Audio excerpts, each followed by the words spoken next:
हाल ही में जापान की अंतरिक्ष एजेंसी जाक्सा ने अपने नए फ्लैगशिप H3 रॉकेट के H3-13 कॉन्फ़िगरेशन का सफल प्रक्षेपण करके वैश्विक स्पेस रेस में एक महत्वपूर्ण उपलब्धि हासिल की है। दिसंबर 2025 में दूसरे चरण के इंजन में आई तकनीकी समस्या के बाद यह मिशन जापान की तकनीकी क्षमता और विश्वसनीयता की बड़ी परीक्षा माना जा रहा था।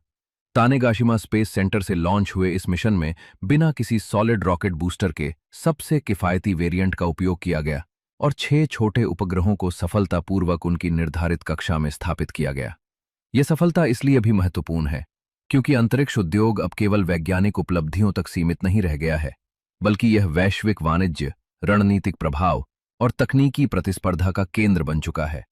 H3 रॉकेट को मित्सुबिशी हेवी इंडस्ट्रीज और जाक्सा ने मिलकर विशेष रूप से लागत कम करने के उद्देश्य से विकसित किया है। इसकी लॉन्च लागत पुराने H2A रॉकेट की तुलना में लगभग आधी रखी गई है, जिससे जापान अंतर्राष्ट्रीय सैटेलाइट लॉन्च बाजार में स्पेसएक्स और अन्य निजी कंपनियों को चुनौती देना चाहता है। H3 की सबसे बड़ी विशेषता इसका मॉड्यूलर डिजाइन है। अलग अलग मिशनों की आवश्यकता के अनुसार इसमें विभिन्न इंजन और बूस्टर संयोजन लगाए जा सकते हैं।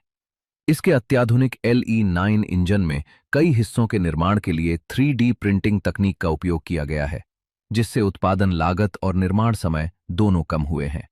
इसके अलावा महंगे स्पेस ग्रेड कंपोनेंट्स के स्थान पर कई commercial of the shelf components और ऑटोमोबाइल उद्योग में उपयोग होने वाले उच्च गुणवत्ता वाले इलेक्ट्रॉनिक पार्ट्स का इस्तेमाल किया गया है।